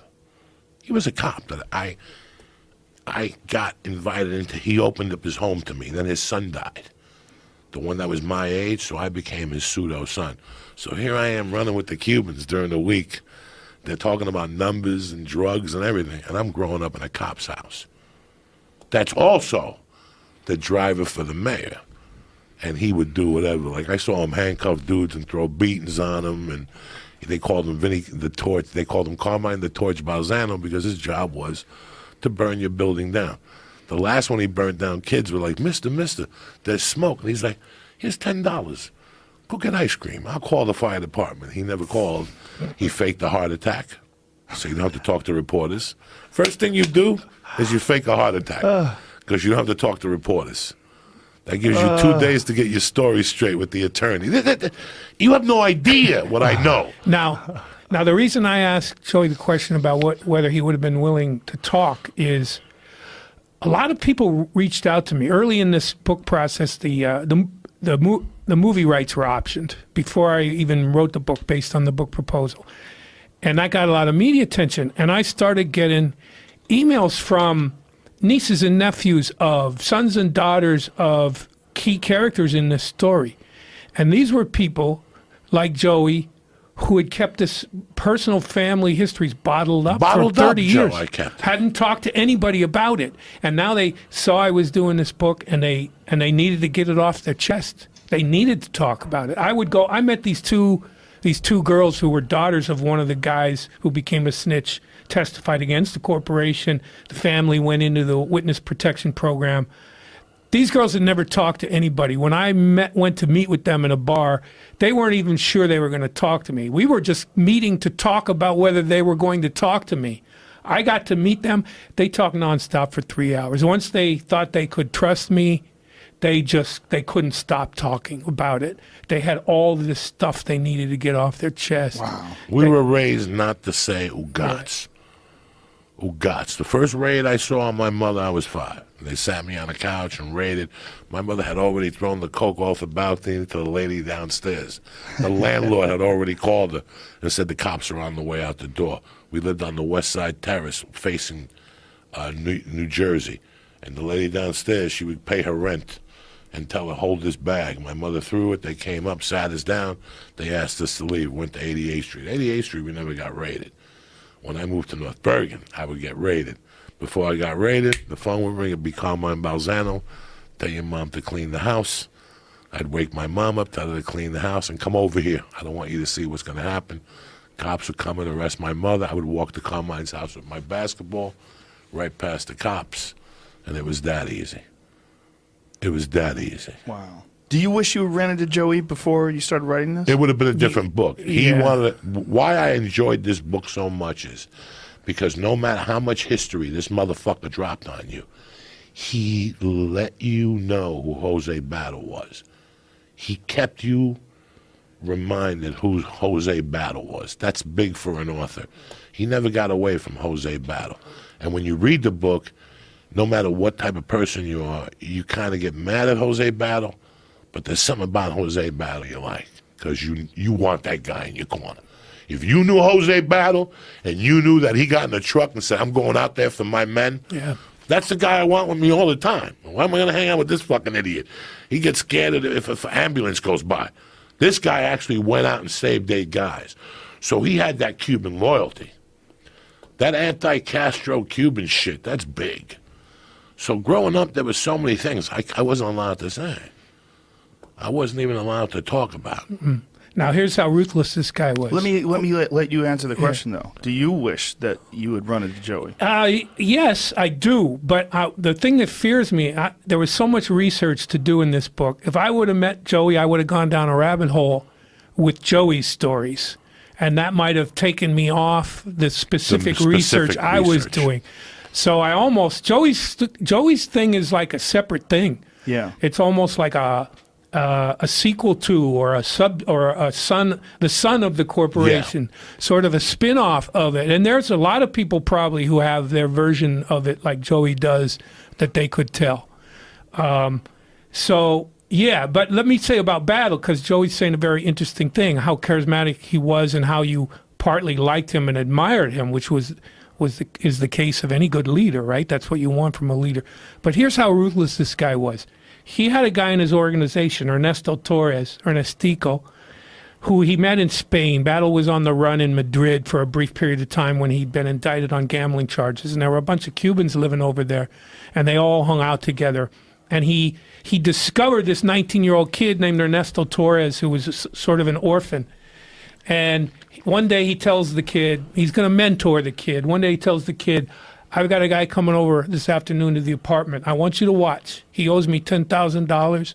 I'm going to scare the shit out of this guy. I want you to see what you do, how you treat somebody who owes you money, show them that they can't play around with you. So he's waiting for the guy to come over, Battle, and he's sitting in his apartment. He hears a pop, pop from out in the street. He goes down, he goes out. Ernestico, 19-year-old, is there with a gun in his hand. He's shot the guy in the back seat of the cab, arriving to meet with Battle and killing him. And he says, Padrino, Godfather, he says, you'll never have a problem with this guy again. I took care of it. And Battle's looking at it going, you just cost me $10,000. I didn't want the guy dead. But then again, he looks at Ernestico and he thinks, I can use this guy. I can use this guy.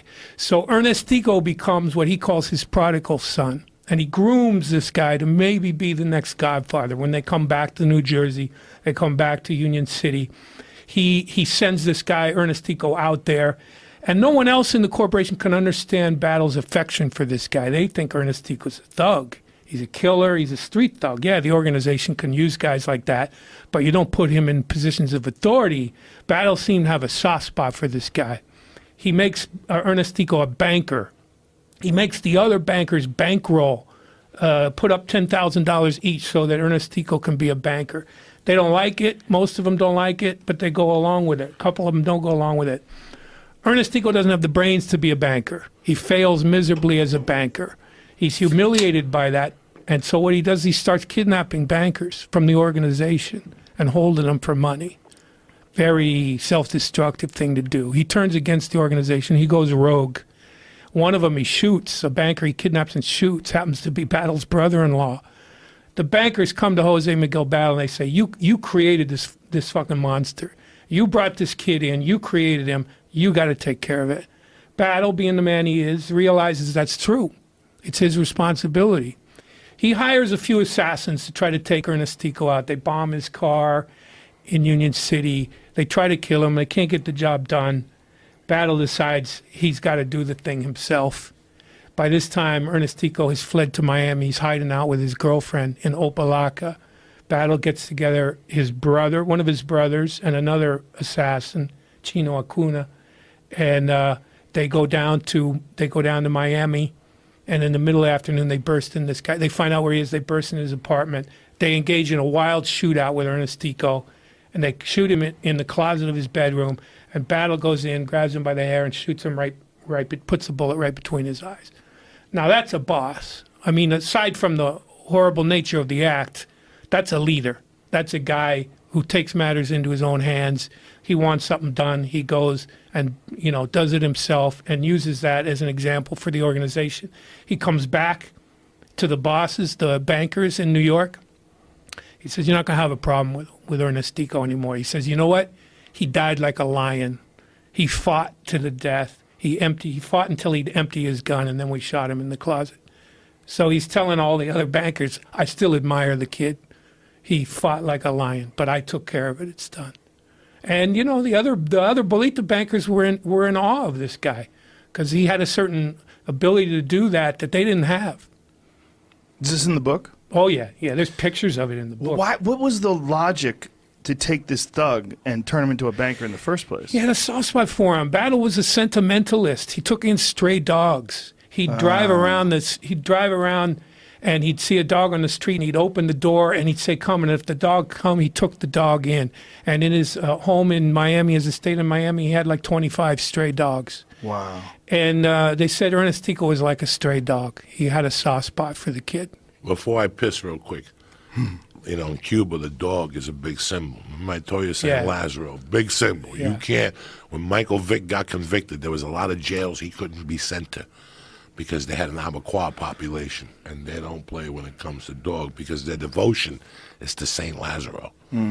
St. Lazarus, he's the one with the crutches that got his licks and then rose from the dead. Ernestico Battle was a lot like you, bro. When people would say to you, why do you bring Ari and Joe Diaz on the road? Because I love these motherfuckers, and fuck you, you got a problem. Fuck you, you know what I'm saying? That's what he was. He was very loyal. And until you turned on him. Until you turned on him. But, you know, they almost canceled The Sopranos. The HBO got really pissed at The Sopranos in episode 7 when he drives his daughter to the school and he kills the guy personally because HBO felt that bosses should never do hits. He did that all the time. HBO felt like that. HBO felt they went at Chase. Fuck does Ross Greenberg? They went at Chase and said, we don't think in real life a boss. Remember, he went and he picked up the guy by his neck when he drove Willow to college. That the HBO threatened The Sopranos not to air that episode, to cut that, to make somebody else kill the guy. That wasn't the only guy. Was that because they wanted Tony Soprano? They still wanted him to be some sort of a hero. They Keep didn't his understand. hands clean. They wanted him to keep his hands clean. Isn't that ridiculous? Because that was one of the more appealing things about that show. About that show, he was a murderer, but you still liked him. No, at the end, did he kill Palulu too? He tried to. That's such an amazing... Bro, they cut his leg off. Oh, yeah, let me tell you... They lit him on fire. Let me tell you the Palulu... Let me go pee real quick. Yeah, the Palulu story. Palulu killed Battle's brother, his youngest brother, in a dispute. Shot him in a bar in Washington Heights. Very public murder. I mean, an insult to the Battle family. So now Jose Miguel Battle is fucking livid. And at the funeral in Union City, he gathers his men together and he says, you know, I want this guy's head on the wall. I want to be able to mount this guy's head on my wall. And he puts out a hit on this guy for $100,000. And this is in the 70s, so, you know, that's probably $1 million today. It's probably $1 million. Ernestico's the one that takes on, Ernestico and another assassin are the ones that take on that contract. And they go out trying to get Palulu. I mentioned before, there's something like 9 attempts or 12 attempts on Palulu's life. They had a shootout in Central Park with machine guns in the middle of the afternoon. Holy shit. Guys with machine guns shooting with, you know, mothers with baby carriages and stuff. Palulu got shot up so bad he loses his leg. He winds up having to have a prosthetic leg. They still go after Palulu. When Palulu goes to prison, they hire a killer to stab him in the prison yard twice, 2 separate times, and he survives that. He keeps surviving. He survived so many of these assassination attempts. They think he's not human. They come to believe that he's got some Santeria spirit who's protecting him. So when you think someone has I wish Joey was here for this. When you have someone you think has a Santeria spirit protecting them, you have to counter that with a Santeria spirit of your own.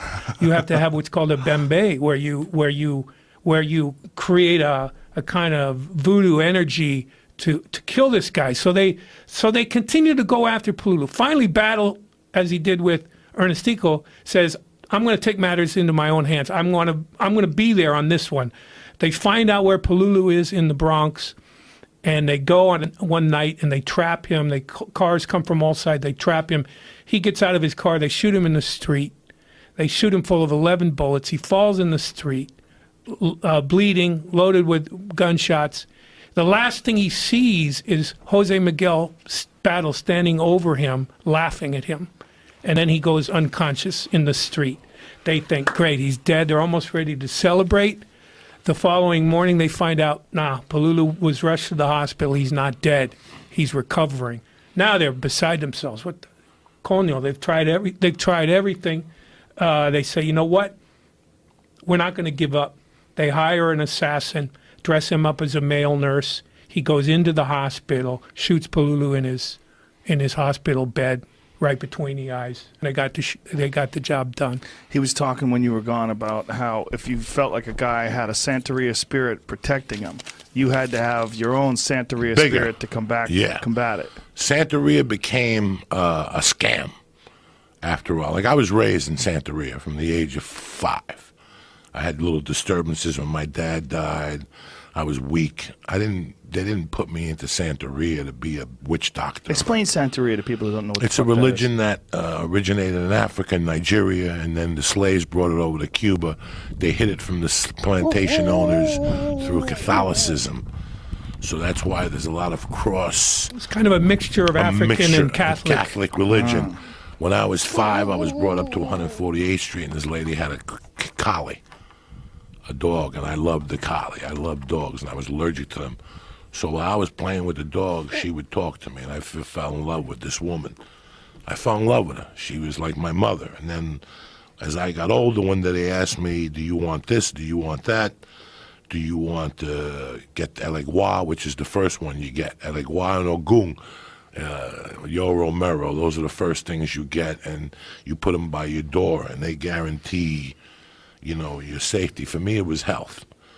That big black woman is my godmother, okay? And then after that, when I was 6, they finally said they were going to initiate me and my mother because my spirit took my father. Wow. So they wanted my godmother, they wanted me and my mother to be twins in the Santeria. So I made saint on 148th Street and Broadway. But for me, it wasn't to be a killer or to be anything like that. I can't carry guns.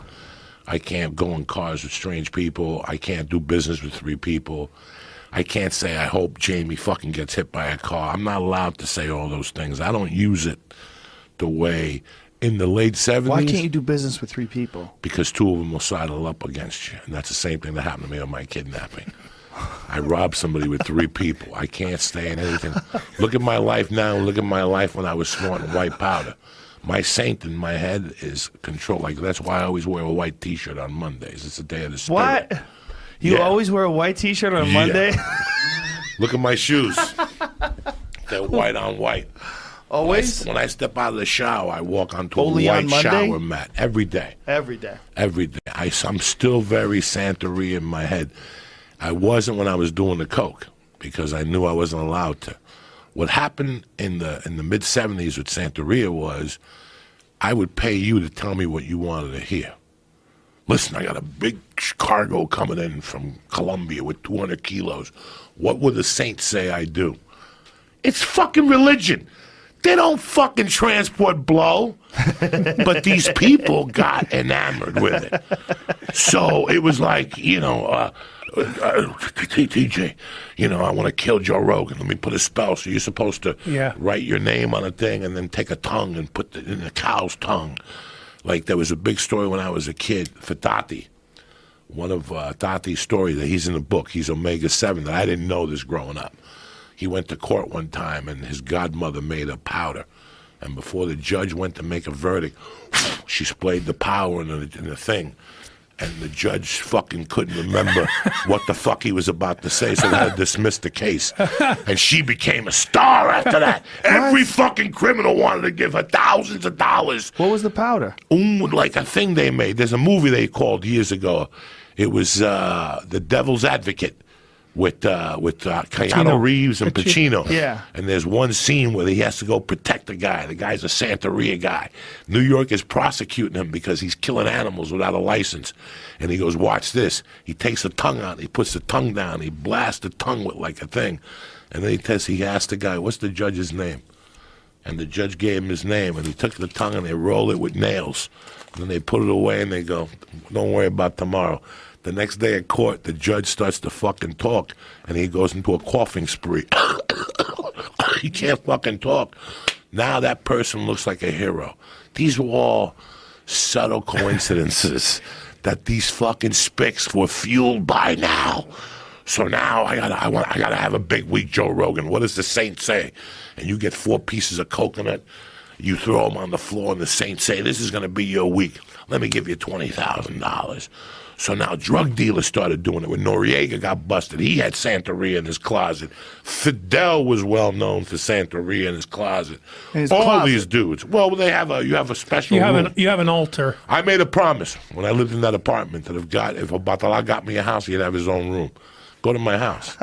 My saint is in my office, right behind me. I have an altar. I'm not Cuban. I have an altar, and I also have a... If you get into the Cuban thing, it will get you. It will get you. It will get you at some point. So you, from reading this book, created an altar? I have an Orisha. You have to have... Eligua is my Orisha. It's Orisha. He's the little boy. Why did you do this? It's a belief system. Well, why did you do this? Because you can't really understand the culture unless you embrace it on some level. You understand it and live it But you continue it even after the book. Oh, yeah. I've had people talk to me when I've thrown cards about you. Thrown cards about me? When people have done my readings, they have mentioned you in my readings. Really? That you're you're Obatala's son, all the way to the end. What does that mean? Obatala is an old wise saint. He has 24 different passages. He goes, my passage is Yaguna. That's the one you don't want around. Because they were supposed to put Shango in my head, but to tame me down, I was a Chango son. Chango means thunder. Yeah. Whenever you see thunder and shit, that's Chango. The drum. Chango is a man and a woman. You can't kill mice around him. They beheaded him because a mouse woke him up, and he woke up and... Oh, it's fuck! Look, I get you have no idea. Shango is the drum, the conga drum, which is the thunder. Summoning the thunder. Yeah, so they put a batala in my head to calm me down. I'm not supposed to carry weapons. I can't have knives on me. I can't get into arguments. My mother in the saint is Ochung. She's just a whore. She's just Ochung is the whore of the saints. She gave her kids to Yemaya to raise. If you have problems with your stomach or you want to have a kid, you have to pray to Ochung. But the women saints are worse than the male saints. You don't fuck around with the women saints because they will fuck your world up. Ochun is probably Mary Magdalene, right? Yes, and Yemaya sent a message to my mother. My mother didn't do it. My mother died. Huh? He says that there's another side to the story. And, like I told him at dinner last night, we had this morning, I go, my mother hid me for years. They sent me to Sacred Heart School for Boys. Yeah, she sent me there to get a good education. But she sent me there because there was a lot of shit she didn't want me to see at that time. And when I got out of Catholic school, I was introduced to it. And one of the things I got introduced in one night was the end of Union City. The end of that political era where everything was running smooth, came to an end like in 76. That's when allegations started to come up because there was 2 cops that would shake my mother down. Very decent people. They would come in, one guy came well-dressed, would have a drink, talk to my mother in Spanish. My mother would feed him. It was a price of doing business, Joe Rogan. Now, here's how I knew Joey was legit, because when we first started communicating, he mentioned the name of one of these cops, and that name is in the book. Frank Mona. Yeah, a well-known cop in Union City at the time. So I knew right away Joey. So if Frank Mona came to in. your house and you had 200,000, only 100,000 would make it to the police station. So my stepfather Juan wanted to kill him. He confiscated Juan's Electra 225. That was like, like when Tony Montana picks up Michelle Pfeiffer and he goes, "What? It's a Cadillac." Right. Let me tell you something. You could put a Porsche, the best Porsche in the world, and a 1975 Cadillac next to a Cuban, and he's going to take the Cadillac because that's esteem. That's American. Right. That's what it is to be fucking American. It's Yeah. When Mona took that Cadillac from Juan, he didn't shut up about that for 10 years. He wanted to shoot that fucking cop. But that cop was a clean cop, that was a dirty cop, and he always busted my mother's balls. But he wouldn't come in for the shakedowns. There was 2 other guys. Then about 76, this guy started coming in that kind of looked like Jim Morrison. Cuban, good-looking dude with another white partner. And they would come in and they would yell at my mother. And my mom had the bar, the pool table in the back, and then she had a main office. If she had to take a number or somebody wanted to play a number, she rented an apartment. She owned the building. So she rented the apartment upstairs that had a line to the back. So you couldn't, you follow what I'm saying to you? So she could go in the back office. I was in that back office one day and I heard yelling. And I came outside and this cop was pressuring my mother saying, fuck you. We know what the fuck you're doing. We want our money. Now at that time, Union City ran from 7 to 48th Street and there was a bunch of bars. It was Club 38, Café Loatita, the Cafe of Artists, and Brindi. These were all well-known Cuban bookie spots, and this guy started torturing Cubans. And the Cubans were like, what the fuck is going on? We pay, and all of a sudden this guy, but what pissed the Cubans off the most was that this guy was Cuban. His name was Nicky Gerardo. And he was, whatever, and this kept on. And one day, I remember I used to go to McKinley School, and I would walk up to my mother's bar. And one day I walked up there, and every one of those Cuban owners were in there, drinking, fucking yelling, anti-Castro shit. There was one way before The Sopranos. His name was Boyo Triste. That means sad pussy. He owned the club on 35th Street. Now, in Union City, you also got to remember there's a bar called The Bottom of the Barrel. And if you read any mafia books, the bottom of the barrel's in every mafia book. It's where Henry Hill hung out, Dominic Monteglio, and Nino Gaggi. It's right there on Burger Line Avenue. So all this was going on in Union City. Union City's the real fucking deal. Okay? It's the real fucking deal. Now, before we get off Santeria, I told you the story about Ernestico, right? After Ernestico got murdered and they searched his apartment, they found a bunch of tapes. He'd been taping phone conversations with all the people around him, and he taped some conversations with his mother back in Cuba. Ernestico knew he was a hunted man. They had been attempts. He was hiding out. In a phone conversation with his mother, like 3 days before they got him, he's talking with his mother, and she says, I know, I'm worried. I know they're trying to get you. I'm worried. I'm going to do a bembe to try to protect you. And he says, yeah, I need it. He says, I'm caught in the middle of a war of the saints. I'm caught in the middle of a war of the saints. And she says, I need some names for my bembe. And he names the people. What's a bembe? A ceremony. Okay. A ceremonial summoning of the spirits for one purpose or another. And she was a babalao, a priestess. So he gives her the very people who are after him. Jose Miguel Battle, he says, Chino Acuna. He names all the people who are trying to kill him so his mother can use those names in her ceremony. So when the cops find this, obviously the bembe didn't work because they got to Ernestico and killed him. But on the other hand, when the cops found this tape, it was like Ernestico speaking from the dead and fingering the people who killed him. And they were able to use that as evidence. They knew exactly who killed him because of that tape. Conversation with his babalao. So how the fuck do I fit into Santeria? What do you a couple of years ago, I had a read, and some guy told me that you have a couple strong batala people in your life, and that's definitely you. You're an older, wiser guy. You're not violent.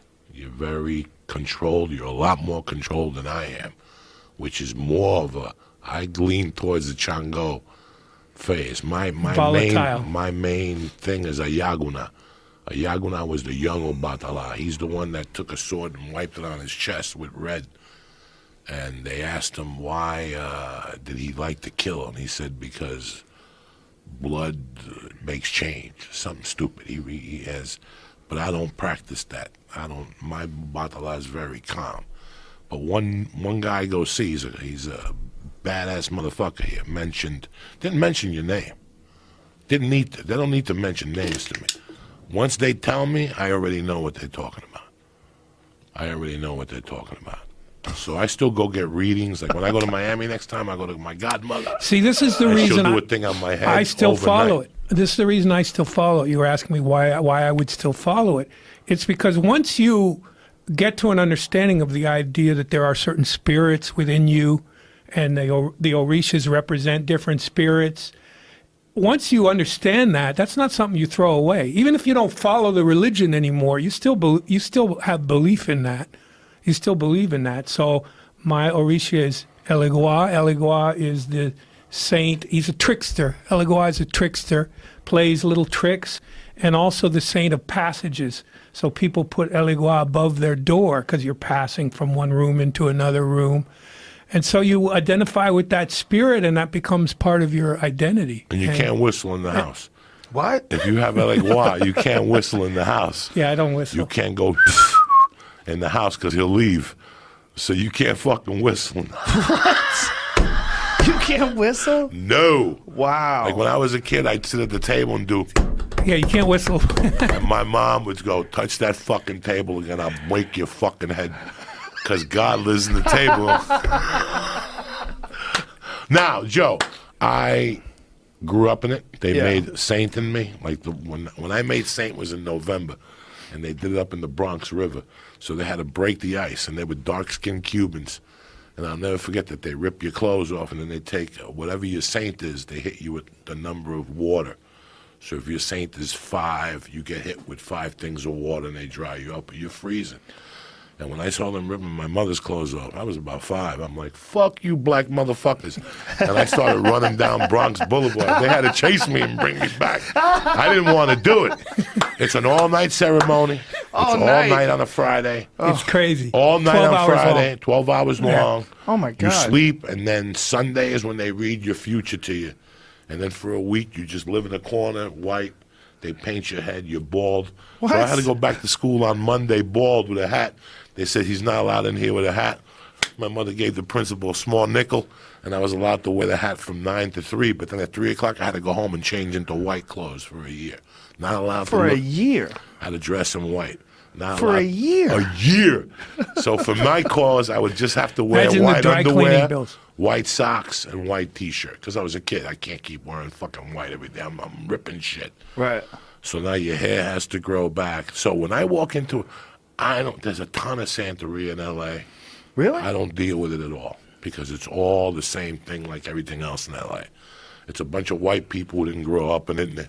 And there's a hot black guy, and they want to really just suck his dick, and he's telling them about spirits. I saw a video today. I'm like, shame on them. It's all confused. It's like those white chicks that suck that Hindu dick when they go to hot yoga. Yes, you know that guy that sucked it? Bikram. Bikram is a pig. He got a bunch of white chicks with hummus flavor in their mouth from sucking that Bikram dick. You know, well, he gets to me inside. You suck that dick that smells like hummus chips. You know, and that's what it is in L.A. Like, I've been invited to 2 parties. First time I went, you know who was in there? Who? Fucking the dude that played Idi Amin. Who the fuck played Idi Amin? Forrest? Forrest Whitaker. Forrest Big Whitaker. Santeria. Is he? Big. Really? The chick that won Miss America for eating pussy from behind. The lights. She's in the Santeria? They're all in the Santeria. Oh, Vanessa Williams. Yeah. But it's not my Santeria. I grew up in a Cuban Santeria. You shut your fucking mouth. It's a different Santeria because it's African, but it's not Cuban. Yeah. Is it Mexican influence? No, Like, what is no. it? This is white influence. It's just white. it's I watered love it. down. Oh my God. Let's dance It's to the watered spirits. down. Look at that. Look at Forrest. It's very watered down. Yeah. And look at the guy Danny from Glover. Danny Glover. Danny Glover. Yeah. And Forrest Whitaker dressed up like Yeah. like fucking monks. That's Yeah. crazy. I don't Papa played. That's I came up hilarious. I came up under the very strict shut your mouth. Nobody needs to know your fucking business. Look at these two. They look like Yeah. they're playing a role. It was hysterical, and this is what it is here. It's more of you know, like whenever the guy that gives me the reads is tremendous. I'm going to tell you this man to man. Tremendous. Really? Tremendous. I even took Duncan to him. Tremendous. You took Duncan to Oh him? yeah, I took Duncan to him. Jesus. We had him on the podcast and everything. The problem with him is I don't like the people around him. Yeah. He has too many people that don't know. When I joined this, I knew what I was getting myself into. Right. You know what I'm saying? Like I knew. I liked it. It had nothing to do with my mother. It was to do with my godmother, and it was my relationship with her. In fact, my mother couldn't even say shit to me in front of my godmother. When in '85, when I moved in with the Benders, I couldn't bring my Santeria shit with them. They're fucking Italians. So I left it with this gay guy named Martin the Fag, Mantinga Maricon. He sold coke at night, and he was a seamstress in the daytime for a big New York play. But when I was a kid, he would go to CBGB's every night and sell coke. All these fags walking around today should give thanks to Martin. Because he was getting his teeth knocked out and black eyes back in the 70s because he was gay. But right. I liked Martin. I left my Saints with Martin. And then years later, I ended up robbing Martin in my cocaine fucking hell. So my godmother asked me in '85, where's your Saints? I go, they're in Martin's house. She goes, you know you're not supposed to have your Saints at a gay man's house. I'll go get them. Listen to me. I never saw my godmother again after '95. I talked to Duncan about Santeria, and some company approached me from London, and I did their Santeria podcast, and I got an email on Twitter. We know who has your Saints. They're in Miami. 34 years later, I flew to Miami. I got my Saints. You flew to get them. I flew to get them, and I Jesus shipped Christ. them back. You know how my godmother got them to Miami? How? On a bus.